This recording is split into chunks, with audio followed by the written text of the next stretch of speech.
soir, dans le cadre de cet itinéraire de plus d'un quart de siècle, je vais me poser une question à laquelle je vais répondre moi-même, parce que ça me concerne et ça concerne tous mes confrères qui font imam, ou les gens qui sont dans les dawa.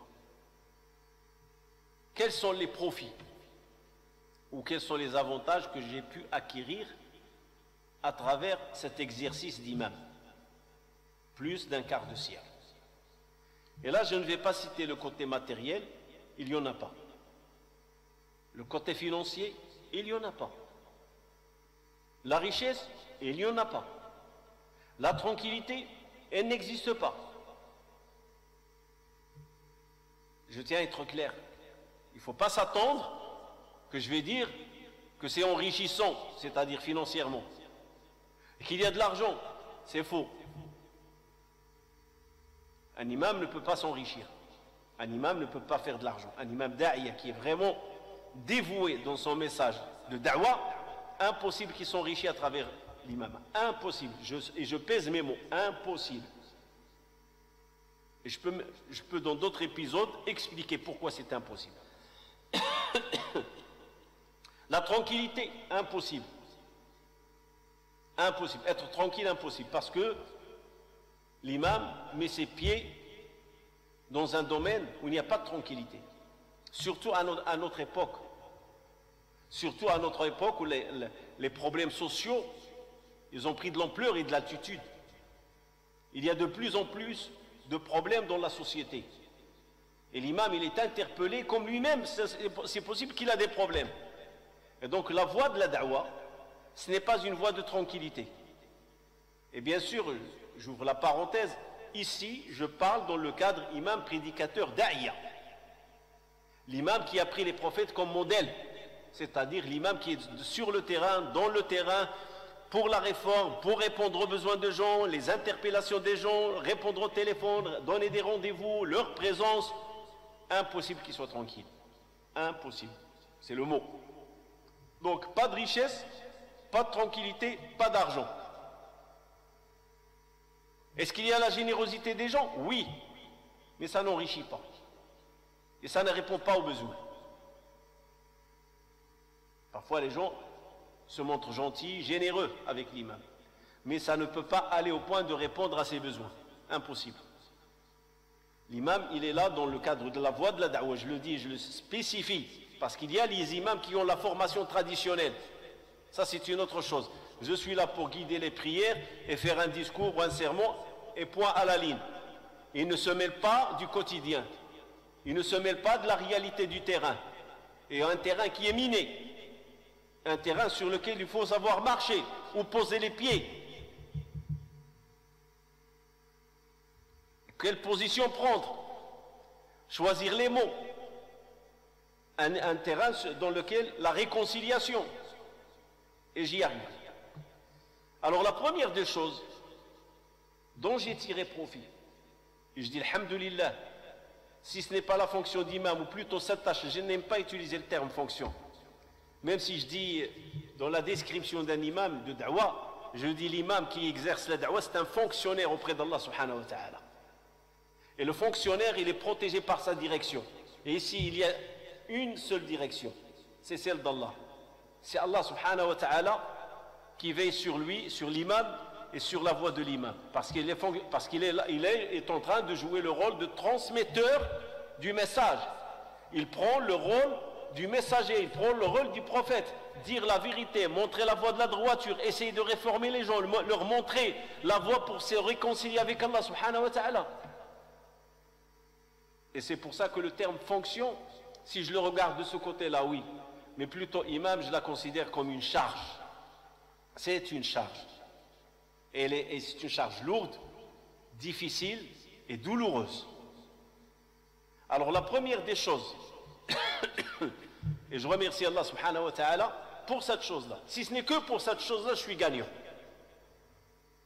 Les 5 prières. Et oui, beaucoup d'imams, et j'en fais partie, parfois il nous arrive de s'absenter, et les gens, où est l'imam, où est l'imam, où est l'imam? Pourquoi l'imam n'est pas là? Et j'ai connu cette problématique, surtout quand j'étais à Rotterdam, la mosquée d'Abou Bakr Siddiq, et à Écaudin. À Tourcoing, un peu moins. À Montpellier, la mosquée de Ibn Rushd, moins. Nîmes, c'est la même chose que Rotterdam. L'imam, il doit être là, présent pour les 5 prières. Déjà, donc, la première des choses, les 5 prières. Et ça devient un fardeau, ça devient une charge. Si l'imam s'absente, tout le monde se pose la question où il est. Alors je remercie Allah subhanahu wa ta'ala parce que je sais, et c'est une conviction, que si ce n'est pas la mosquée, il me serait difficile de respecter les horaires et d'être ponctuel dans les prières. Impossible. Je ne veux pas être prétentieux parce qu'il m'est arrivé de voyager, que ce soit dans mon pays natal, le Maroc, que ce soit ailleurs, et j'ai vu que la ponctualité n'est pas d'actualité. Impossible de vraiment respecter les 5 prières à l'heure.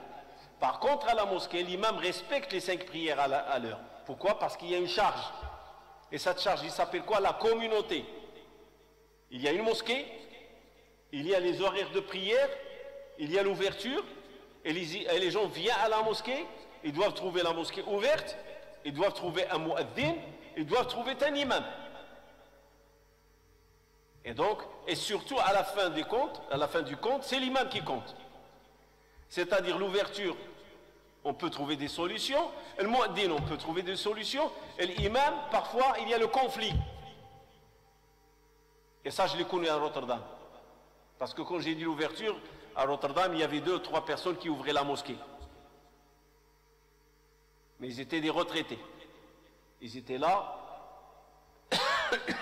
ils se relayaient, mais à Al-Fajr, il y avait M. Ntouhi, le Hajj Ntouhi, je ne sais pas s'il est vivant ce monsieur ou non. C'était lui qui ouvrait la mosquée, avec un autre qui s'appelle Bel'Aid, et c'est lui qui faisait les 5 adhan. Ntouhi, c'est Mohamed Ntouhi. Il est de Beni Touzine, de Rif, du Maroc. Ça, c'est la première des choses que j'ai appris. Et j'ai tiré profit. Être présent. Et dans cette mosquée, parfois il y a des conflits entre des personnes.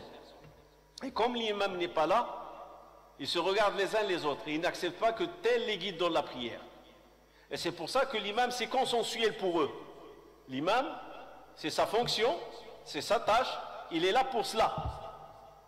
Et donc, c'est lui qui va rassembler la communauté derrière lui, dans les 5 prières. Et c'est pour ça que c'est une charge. Il n'est pas là seulement pour guider la prière, mais il est là aussi pour résoudre des problèmes au sein de la communauté. Parce qu'il y en a qui sont très sensibles, comme les gens se connaissent entre eux, au niveau de famille. Ils connaissent les problèmes des uns des autres.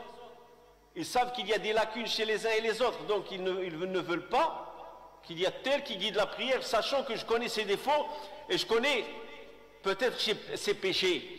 Et je ne veux pas qu'il me guide dans la prière. Par exemple, la personne fume.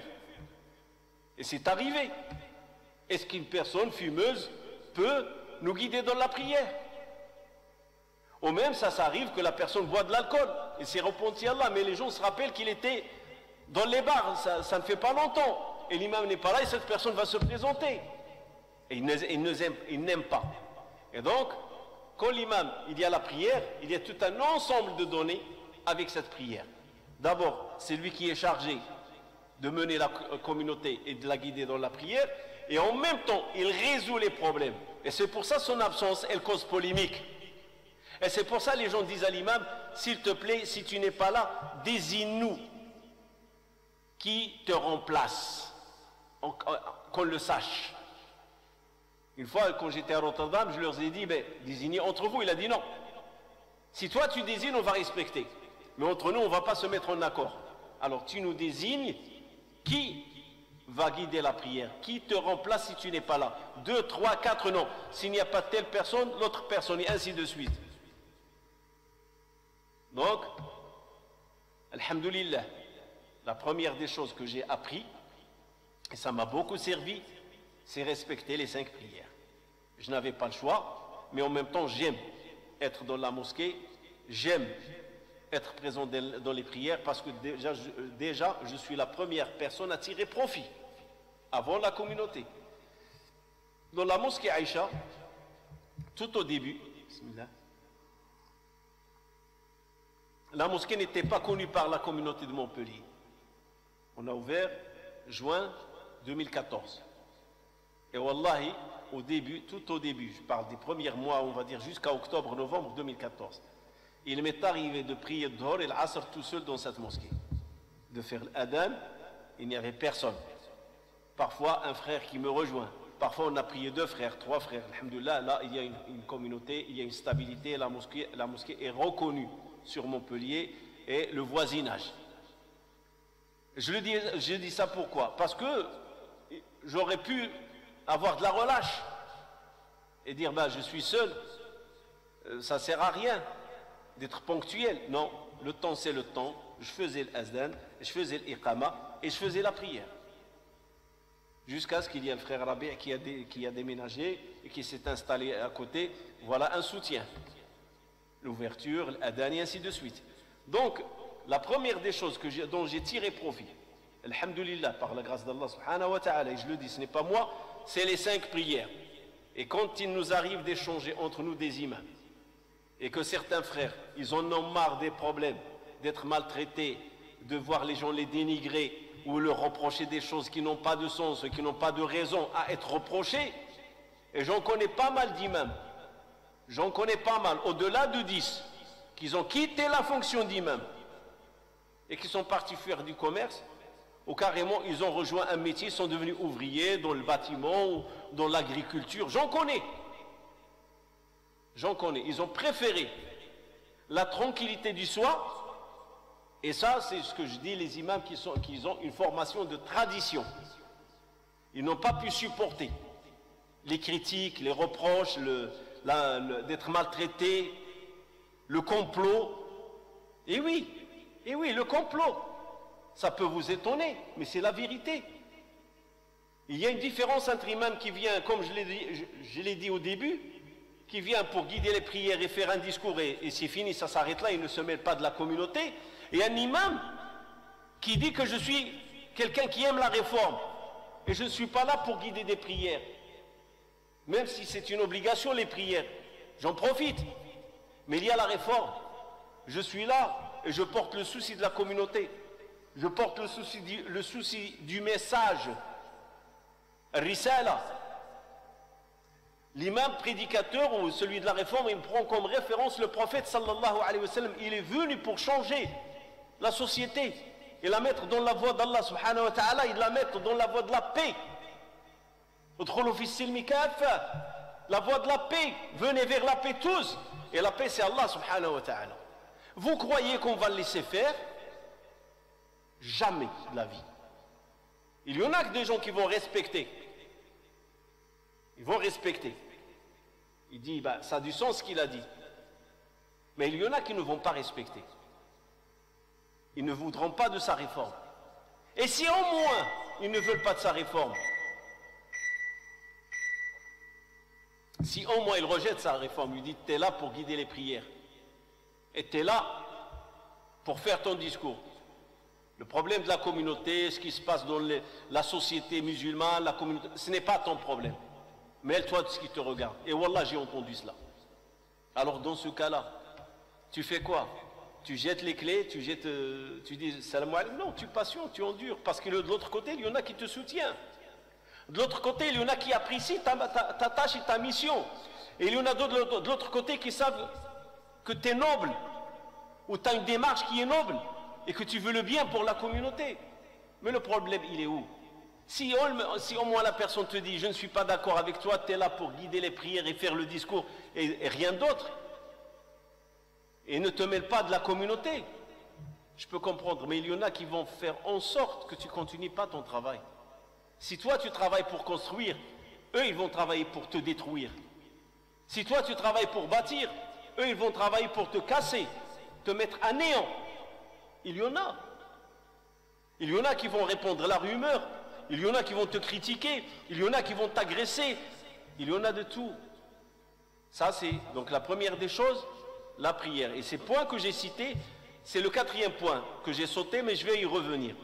Le deuxième point dont profite l'imam, il entretient le Coran. Il entretient sa relation avec le Coran. Lecture, méditation, récitation. Ça, c'est un deuxième point. Et ça, personne ne peut te le donner.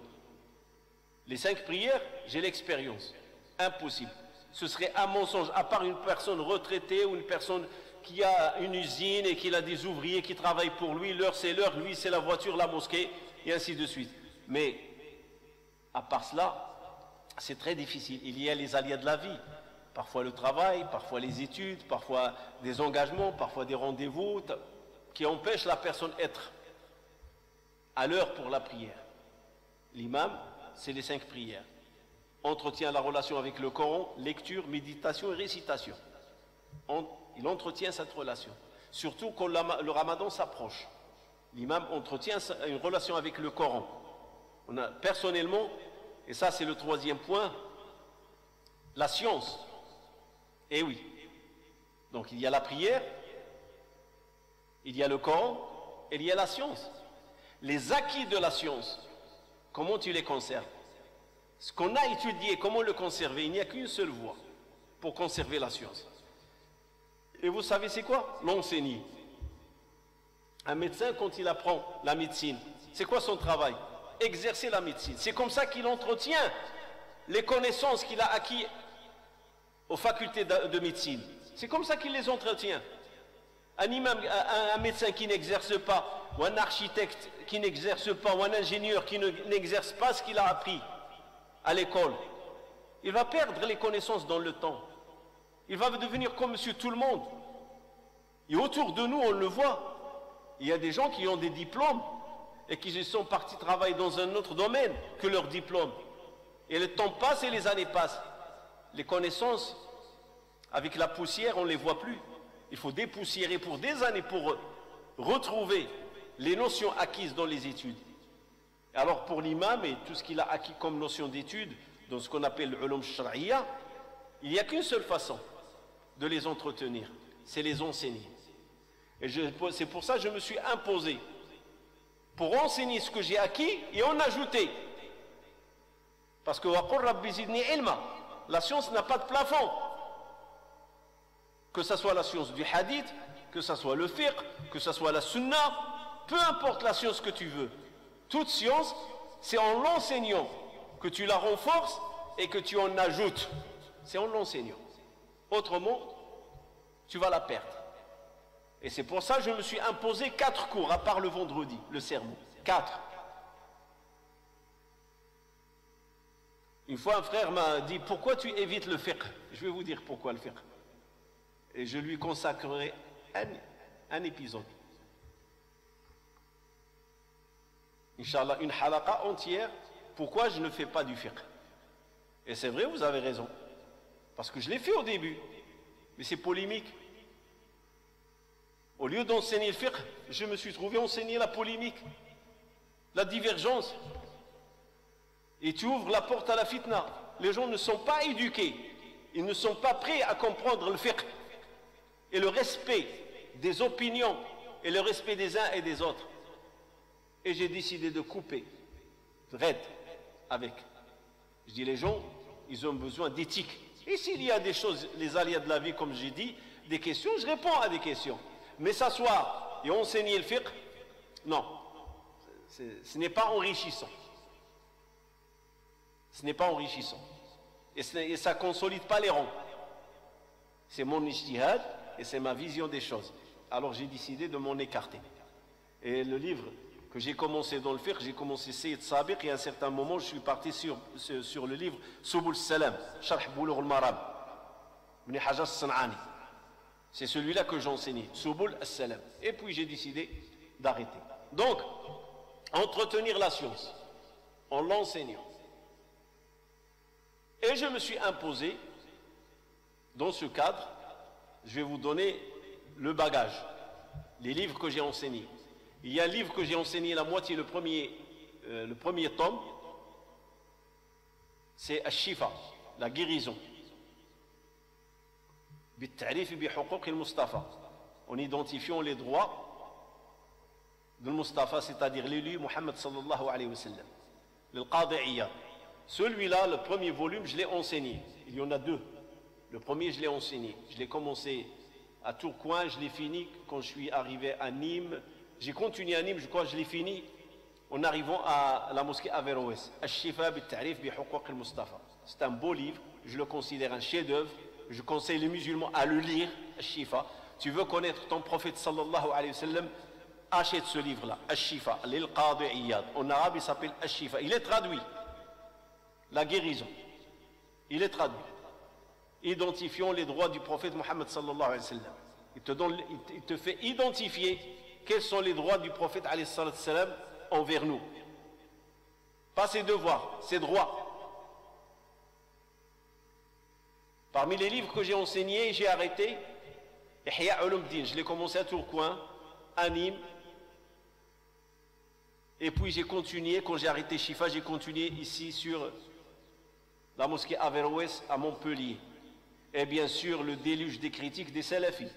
C'est un livre des égarés, des soufistes et ainsi de suite. Je ne veux pas rentrer dans ce débat, il est stérile, il ne mène vers rien du tout. Parmi les livres que jusqu'à présent j'enseigne, le Jardin des Vertueux, je suis au hadith 248 ou 245, je ne me rappelle pas, mais 240 et quelques. Avec l'arrivée de la pandémie Covid-19, j'ai arrêté. Et dans l'espoir que cette pandémie, Inch'Allah, Allah subhanahu wa ta'ala va la lever, ou l'enlever, Inch'Allah, je reprendrai. Si Allah veut, et si Allah me donne longue vie. Parmi les livres aussi que j'ai enseignés, et oui, je viens de me rappeler, c'est un livre que j'ai enseigné à Nîmes, et j'ai commencé à Tourcoing. Al-Islam, le livre de Saïd Hawa. Et j'ai enseigné aussi le livre Al-Rasoul de Saïd Hawa, 2 livres. L'Islam, je l'ai fini, je l'ai commencé à Tourcoing et je l'ai fini. Et le livre de Al-Rasoul, il parle du prophète sallallahu alayhi wa sallam. C'est un peu ce qui a été écrit dans le livre de Qadi Iyad, mais d'une façon contemporaine. Et c'est un livre haraki, c'est-à-dire il enseigne le prophète alayhi sallam dans le terrain de la da'wa. C'est ça ce qu'on appelle un haraki, c'est-à-dire qu'est-ce qu'il était le prophète alayhi sallam sur le terrain. Puis, à un certain moment, j'ai hésité, j'avais peur, la crainte, une grande crainte, sachant que ce n'est pas facile de faire l'exégèse du Coran. J'avais 2 possibilités. Soit que je fais l'exégèse comme je fais avec les livres, je prends un livre comme par exemple Mukhtasar ibn Kathir, ou Safwat al-Safwa, parce qu'il y a 2, Safwat al-Safwa, Sabouni, rahmatullahi alayh, ou le Mukhtasar, le résumé. Et tu lis chapitre par chapitre, et qu'est-ce qu'ils ont dit les savants, c'est un résumé d'exégèse, et ça s'arrête là. Ou le deuxième choix qui est difficile. Et après Istikhara, j'ai fait le deuxième choix. C'est quoi le deuxième choix? C'est lire l'ensemble de ce qui a été dit sur un chapitre, comme par exemple le Fatiha. Parce que j'ai fait l'exégèse de Fatiha. Et l'exégèse de Fatiha, je l'ai commencé à la mosquée de Ibn Rushd. Et je l'ai fait sur 1 année. Pas pour me vanter, parce que j'ai pris le temps de ramener ce qui a été dit par les autres savants. Différents savants. Alhamdoulilah, il y avait l'internet, et je fouillais, je fais des recherches sur l'internet, sur le Fatiha. Sur le sens du Fatiha. al-Kitab. C'est quoi ce chapitre? Sa valeur, sa richesse. Et ça m'a pris 1 année. Bien sûr, je faisais 50 minutes à 1 heure. Il n'y a que 30 minutes par cours parce que je fais la traduction. Et donc sur une trentaine ou une quarantaine de semaines, on peut dire une vingtaine d'heures à peu près, ou entre 10 et peut-être 15 heures pour expliquer la Fatiha. Mais pas de ma part, non. Je me suis donné la peine à chercher ce qu'ils disaient les différents savants, et c'est là où il y a le danger. À un certain moment, je me suis positionné, n'y a-t-il pas de moyen à réconcilier entre différentes positions? Est-ce qu'il n'y a pas de moyen? Parce que parfois, tu as l'impression d'être devant l'exégèse opposée d'un savant et d'un autre. Ils s'opposent. Et la réalité, la divergence, elle est au niveau du terme.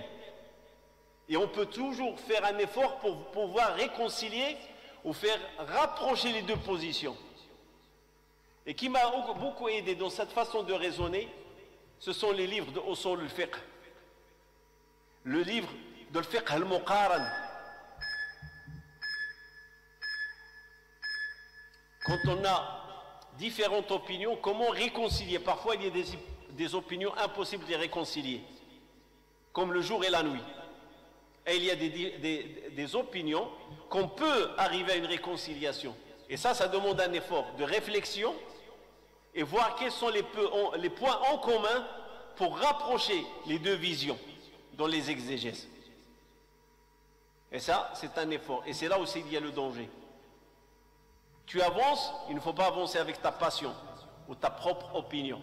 Il faut avancer avec la volonté et le souhait de rapprocher. Et donc, j'ai beaucoup aimé l'exégèse. Il y a deux matières que j'aime étudier. J'aime étudier l'usul. Et quand je dis l'usul, il contient tout. L'usul, c'est la science qui contient tout. C'est pour ça que j'aime l'usul. Tu as la sunna, tu as le Coran, tu as les opinions des hommes. Elle te permet de te concentrer et de raisonner. Comment établir le lien entre le Coran et la sunna? Comment établir le lien entre les hommes, ceux qui vont interpréter la sunna et la sunna elle-même, le prophète alayhi salam, parce que c'est la parole d'un prophète, c'est la parole d'Allah subhanahu wa ta'ala avant, puis le prophète, puis les hommes. Alors comment établir le lien tout en respectant cette ligne verticale? Parce que l'homme qui va interpréter, et là tu as les règles de l'usul qui t'encadrent et qui t'orientent vers la voie de la compréhension et de l'interprétation, tout en respectant cette ligne verticale. Le tout haut, c'est Allah. Alors sache que tu mets le doigt sur la parole d'Allah subhanahu wa ta'ala. Fais attention. Et puis, Muhammad sallallahu alayhi wa sallam, fais attention. Et puis il y a les compagnons, ce qu'on appelle ijma' et ainsi de suite. C'est très beau, c'est structuré. Donc ça te donne une structure de penser, de méditer, de réfléchir. Comment aller d'un pont ou d'un point à une autre sans tomber? C'est le pont. Et partir en sécurité. Traverser d'un point à un autre en sécurité. Sinon tu te trouves dans la falaise. Si je peux décrire l'image comme cela. Et dans Usul al-Fiqh, il y a tafsir bien sûr, l'exégèse. L'exégèse, c'est une autre notion. Et je vous ai parlé de Cheikh Mohammed Zuhal quand on était jeune. Et je me rappelle que j'assistais à une partie de sorte Nisa. Cheikh Zuhal. C'est très important. Voilà un peu. Alors le quatrième volet, et celui que j'ai commencé, et je vous ai dit c'est le plus dangereux aussi. Donc ça c'est le plus important. Ce que j'ai appris et ce que j'ai tiré profit à travers exercer imam. Les 5 prières, la relation avec le Coran, la relation avec la science, mais le quatrième point, c'est la relation avec la communauté. Et oui, la relation avec la communauté. Je vous ai dit que le choix, la voie, c'est imam da'iya. Imam da'iya, c'est-à-dire, tu as les pieds dans le plâtre. Tu es dans un sable mouvant. Tu es le centre de la communauté. Et tu es obligé de réconcilier les positions des uns et des autres. Les gens te font confiance. Ils t'ouvrent leur cœur.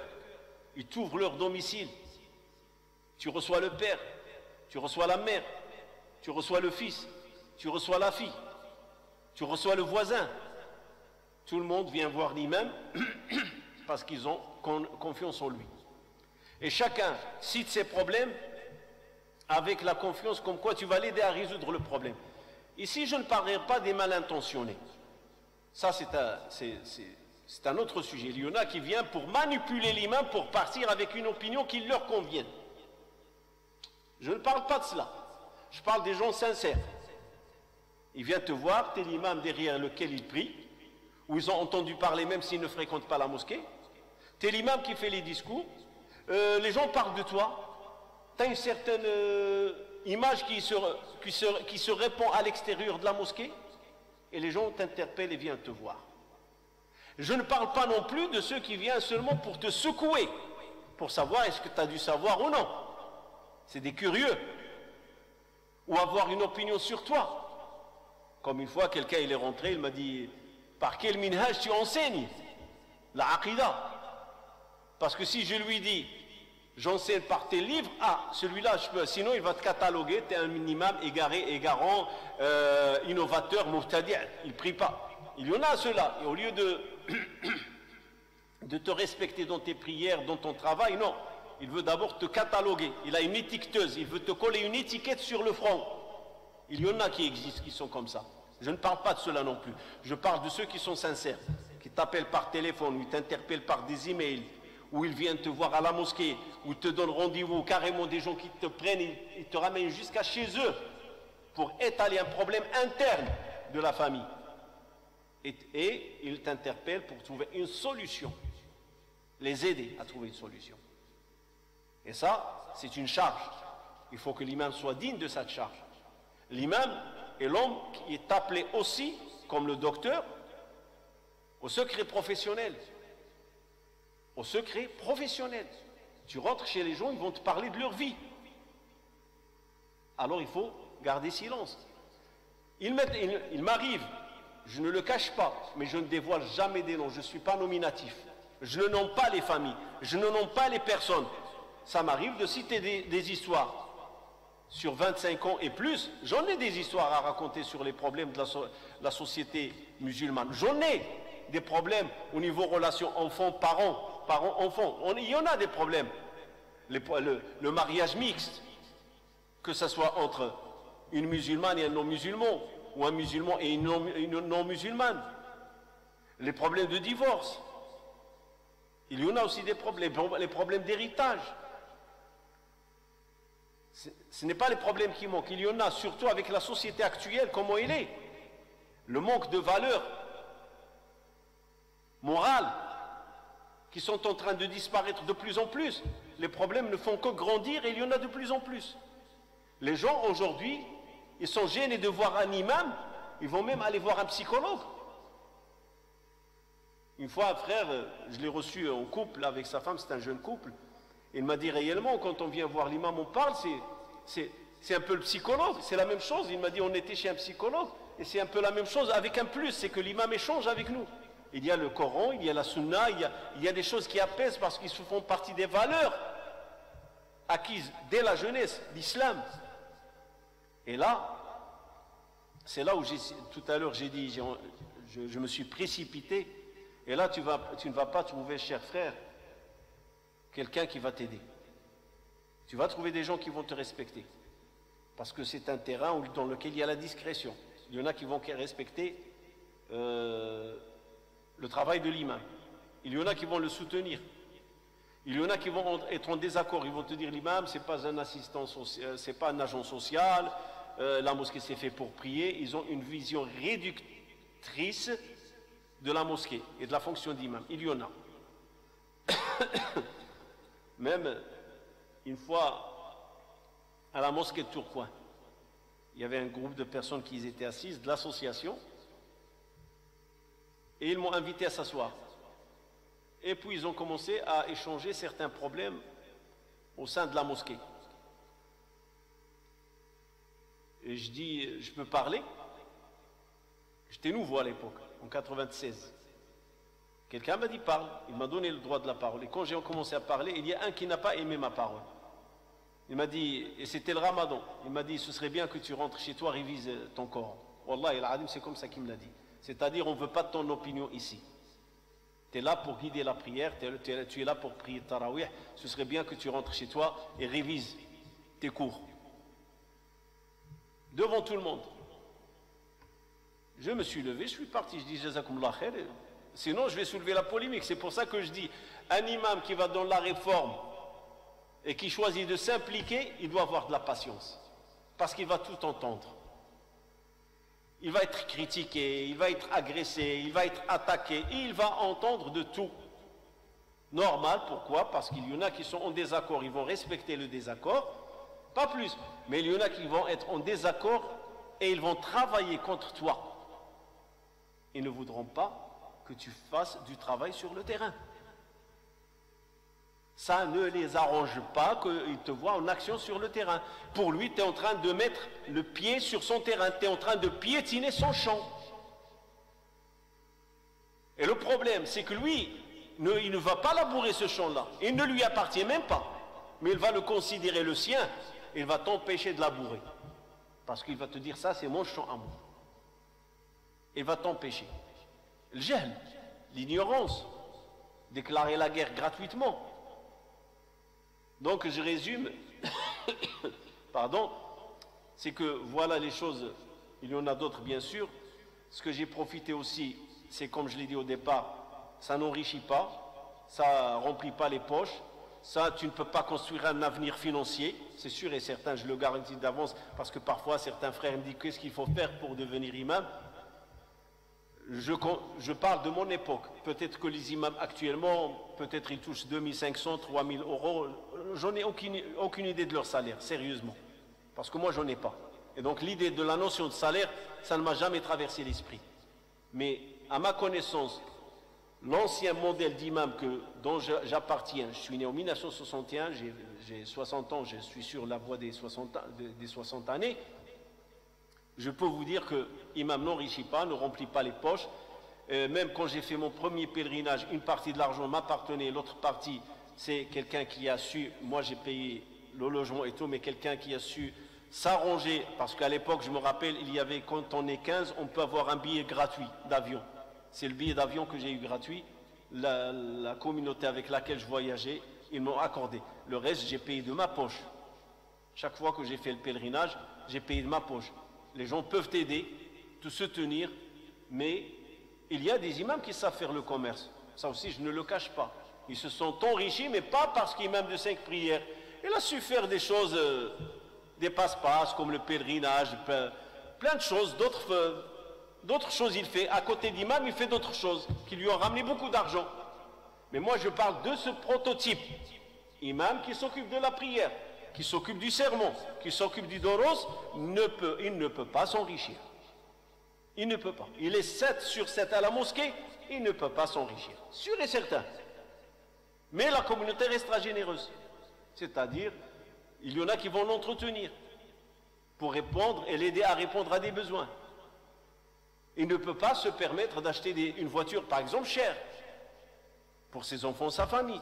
Il ne peut pas se permettre pas mal de choses. Pourquoi? Parce que le budget ne le lui permet pas. Il y a un autre volet que je soulèverai, Inch'Allah, une autre fois. Il ne doit pas le faire. Ça va créer polémique. Voilà un peu une petite tournée. Qu'est-ce que peut l'imam tirer profit en exerçant imam, bien sûr, et je parle imam da'iya. Très important d'ajouter cette qualificatif, da'iya, prédicateur. Imam qui fait la da'wah. Parce qu'il y en a d'autres qui ne la font pas. Subhana rabbika rabbil izzati amma yasifun, wa salamun ala al-mursalin, walhamdulillahi rabbil alamin.